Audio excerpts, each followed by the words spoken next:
Hey guys, what's up? It's SunE Boy again, and here I am bringing another video. This time I'm playing Hearthstone, which I know you guys have seen a lot of it, but it's a card game I love to play. I really enjoy it. So hopefully you guys can sit back, enjoy the video, and hopefully learn a little something about the game. I've been playing this game for probably about 2 years now. I think it's been out for 2 years roughly. I didn't play the beta. I just picked it up right when it started, when it was a free game. So, I think I'm a pretty decent player. I've never hit rank legend, so I'm not like an amazing player, but I've also never grinded or put in the amount of effort that probably requires to be a rank legend player. I usually get to like rank 8 or 7, something like that. And then usually at that point, I'm kind of burned out for the month on the game. So, I've been switching it up, and I'm a little frustrated with standard right now. Because you lose a lot of the old cards that I liked, you lose Sludge Belcher, you lose Loathhead. They're all OP broken cards, but they were good solid cards, and those were a lot of control cards, a lot of the good control cards, I guess that were, or tempo swinging cards.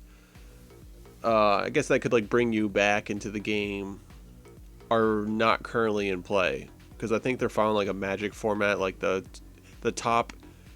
The most current 2-year cards are the ones that are playing in competitive Hearthstone, where they have their wild mode where you can play whatever you want, which is cool because that's how it should be. You should be do you want to play with the current cards and play the most competitive atmosphere you can be? Guaranteed. I know there's RNG, but the most aspired to be competitive playlist. And you have wild.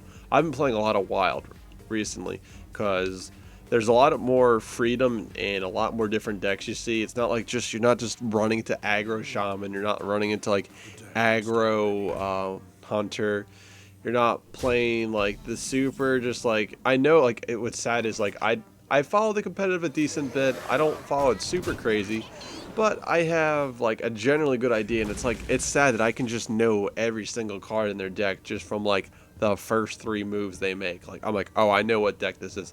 I know what they're running. I know what they're gonna do basically.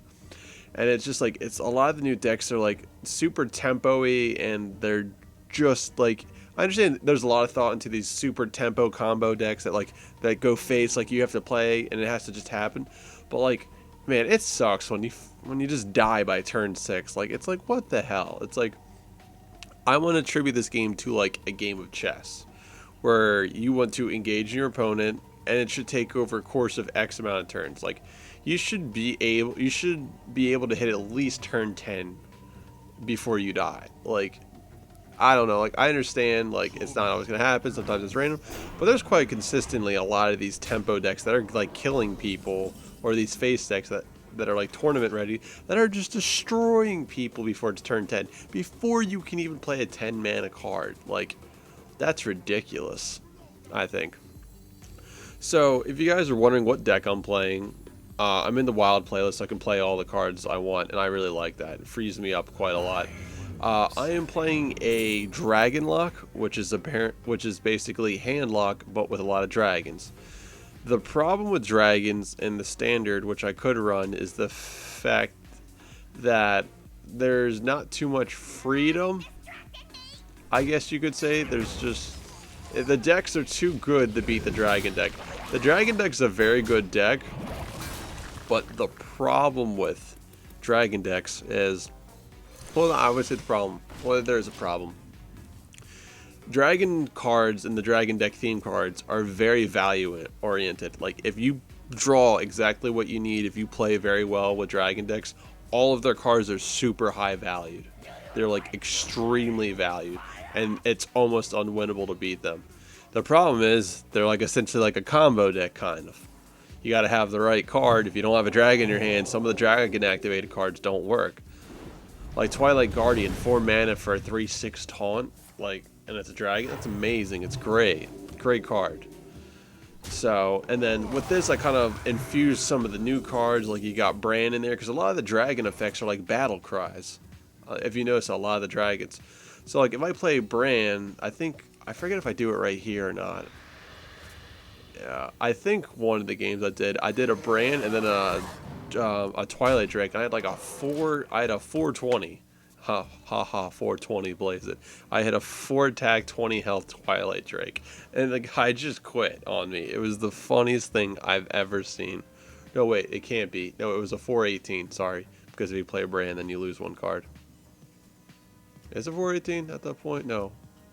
I forget. It was something. I think I had Brain already played, and then I played the Twilight Drake. But it was something. I mean, it was something ridiculous. It was really cool. So I would encourage you guys, if you just don't want to play like standard, typical, just like your run-of-the-mill tournament decks, and you're getting bored, play Wild.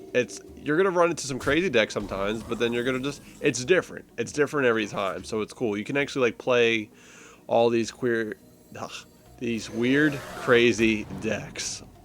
Oh, why was that so hard for me to say? But right here, this is just showing the power of Dragonlock. And here I'm thinking, I need to do more live comedy so you guys can so you guys can understand what I'm thinking about at that point.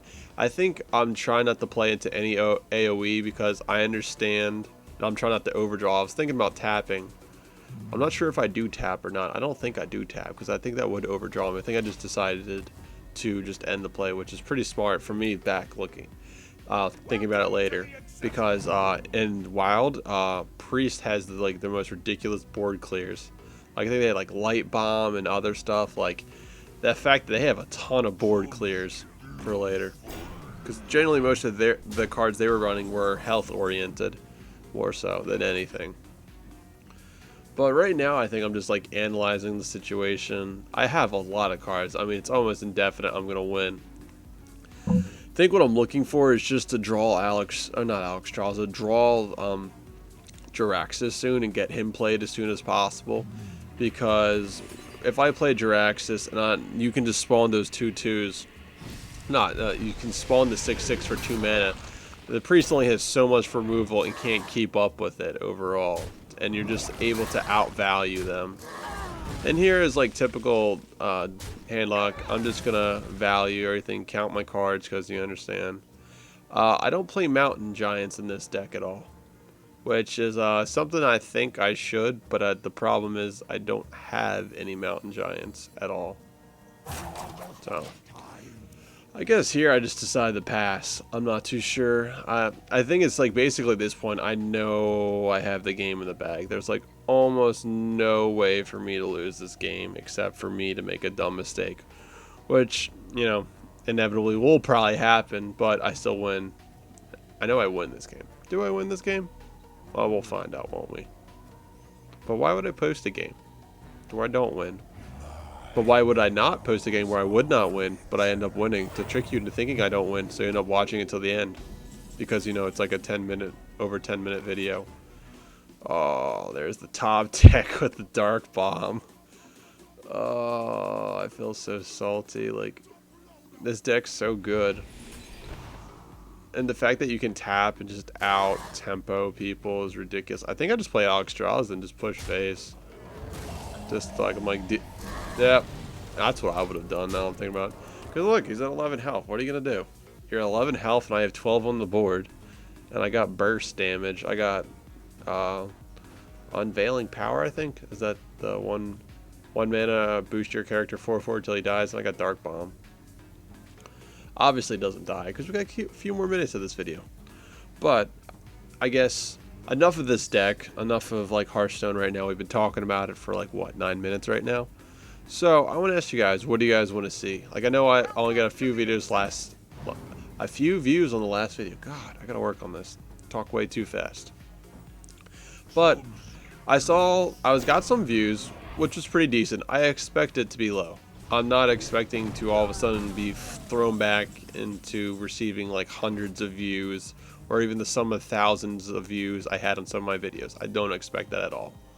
I know it's going to be a long grind for me to get back, but I will take my time and do what is necessary. So, on that, what would you... Why am I running? I'm running Hungry Dragon. I just realized that. I think it's because I run Mortal Coils and stuff, and like you play Hungry Dragon on turn 5, and if it's like a 1 health, 1 mana card, then you hit it with a Mortal Coil. So like you play a 5/6 and you draw a card. It's like... It's pretty good for 5 mana. So you get so essentially 5 mana, 5/6, and you draw a card. That sometimes, not always, but a good bit of the time, most of the cards have 1 mana cards have 1 health. But like I said, back. So I'm gonna keep doing Rocket League videos. I like Rocket League; it's doing really well. I'm trying to get some Call of Duty gameplay for you guys. I'm a little rusty. Haven't played Call of Duty too much as of late. I will eventually get there. I promise you I will get you some Black Ops 3 gameplay. I just started. He stole my Hungry Dragon, but I will get some Black Ops 3 gameplay for you guys. I assure you of this. Yeah, I think he just gave up at this point. Alright, and that is the end of it. So I will try and get you guys some gameplay and stuff. So hopefully you guys enjoyed the video. Just take it easy, chill, relax, enjoy your Monday. I understand.